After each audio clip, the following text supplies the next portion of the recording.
Hai guys, Assalamualaikum warahmatullahi wabarakatuh. Selamat sejahtera. Bertemu lagi dalam channel Cikgu Fazli Handsome. Okey, untuk video pertama, untuk tingkatan 1, kita akan belajar untuk bahagian yang pertama, bab 1, iaitu tajuknya nombor nisbah. Okey, perkara pertama yang kita akan belajar dalam tajuk ini ialah integer. Okey, apa yang dimaksudkan dengan integer ni? Integer ialah kumpulan nombor bulat sama ada nombor positif atau nombor negatif, dan nombor negatif termasuk nombor sifar ataupun nombor kosong. Okey, apa pula yang dimaksudkan dengan nombor positif?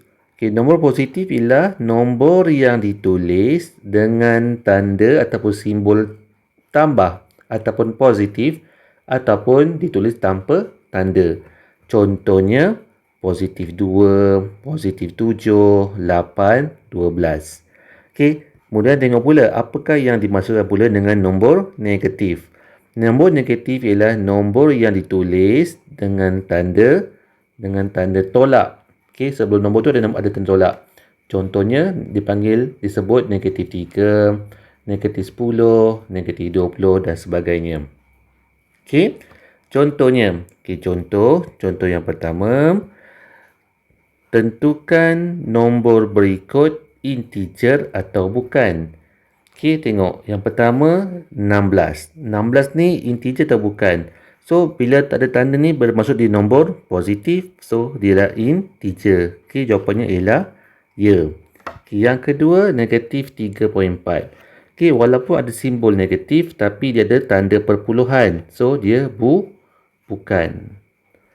Okey, kemudian C kosong ataupun sifar. So, sifar pun ialah integer. So, jawapannya ialah ya.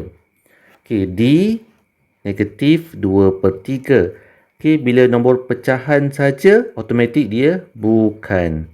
Okey, dia bukan. Kemudian E negatif 220. Okey, jawapannya ialah ya.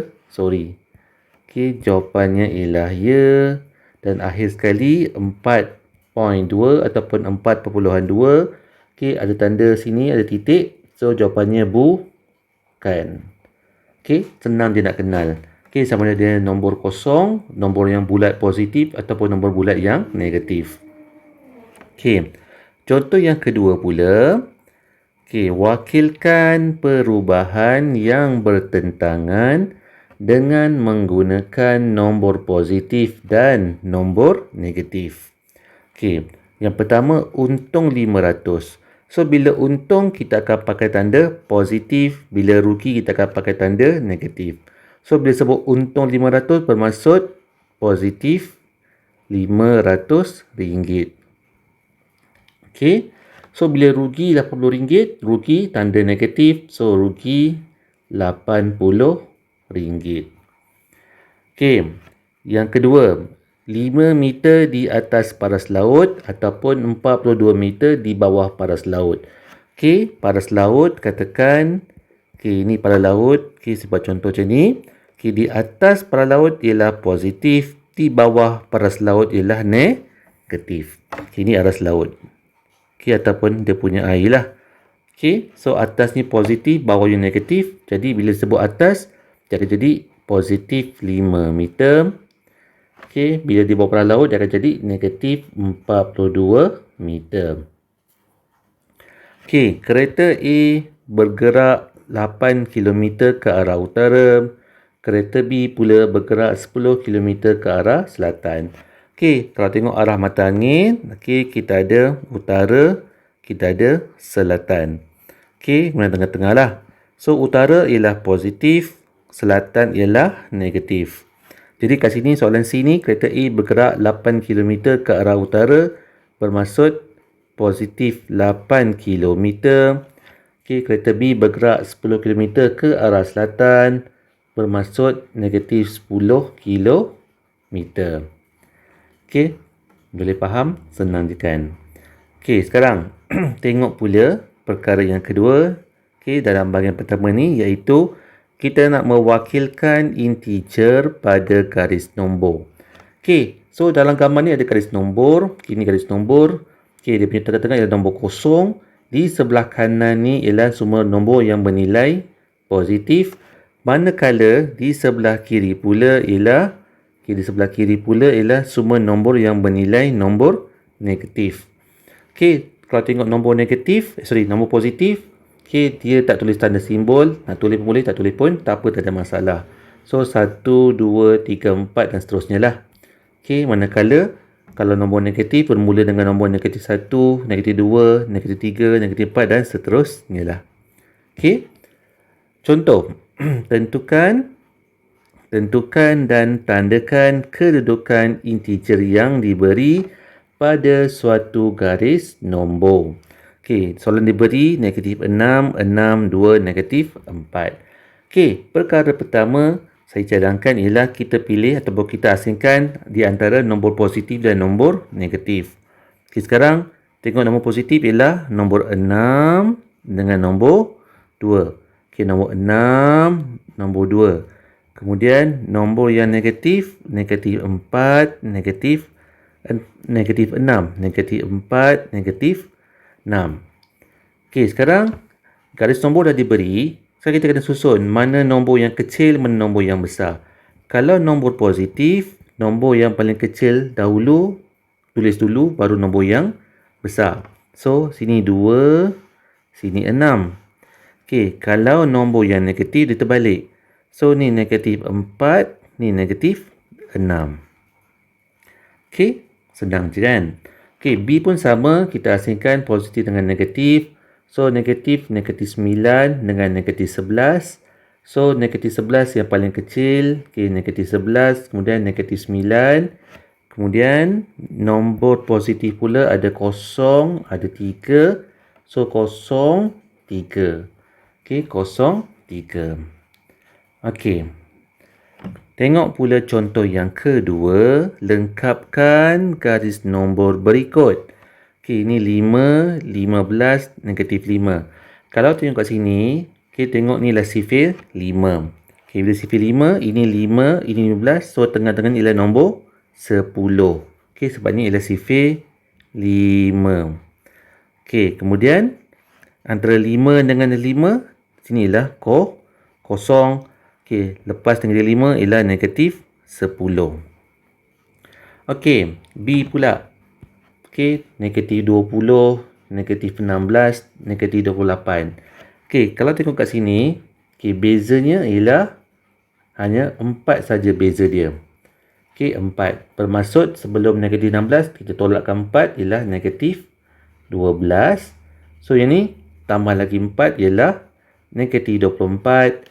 Okey, tambah lagi 4, negatif 28. Tambah lagi 4, negatif 32. Okey, tu jawapannya. So, kat sini kita kena, kalau boleh, ataupun wajiblah kita tahu sifir. Alright, seterusnya. Okey, seterusnya kita nak membanding dan menyusun integer mengikut tertib.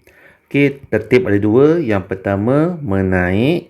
Okey, sama ada menaik ataupun menurun.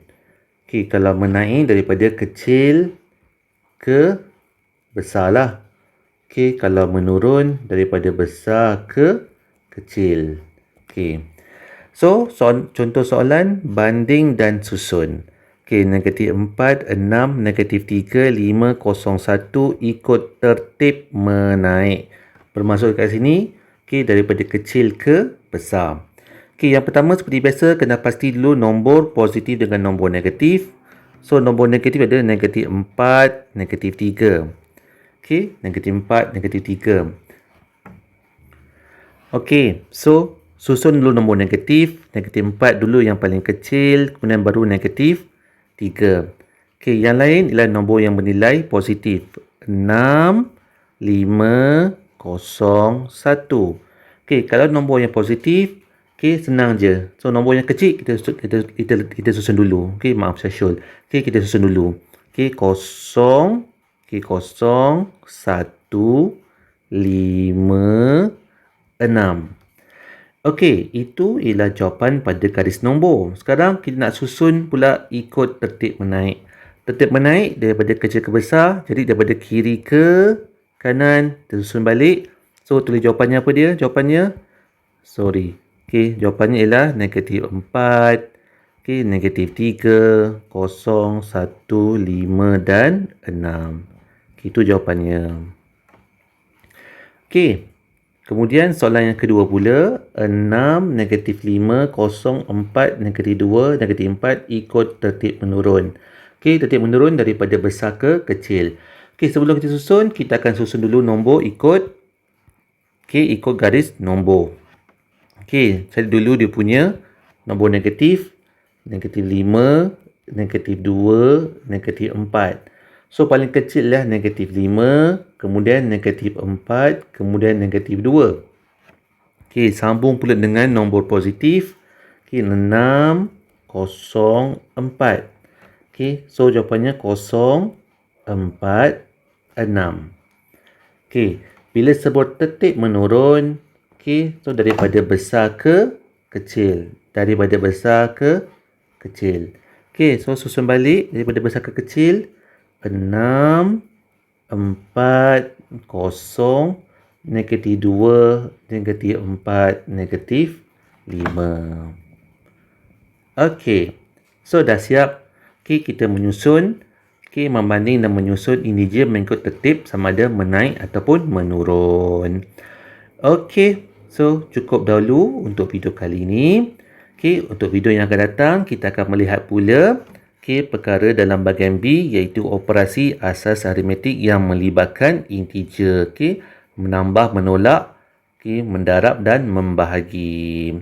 Okey, itu saja untuk kali ini. Seperti biasa, jangan lupa subscribe channel YouTube saya, Cikgu Fazli Handsome. Jika ada sebarang komen, teguran, pertanyaan dan sebagainya, boleh tuliskan pada ruangan komen. Dan jika ingin dapatkan nota-nota yang saya gunakan dalam video saya, boleh join channel Telegram saya, Cikgu Fazli Handsome. Okey, sehingga kita berjumpa lagi untuk video yang akan datang. Bye!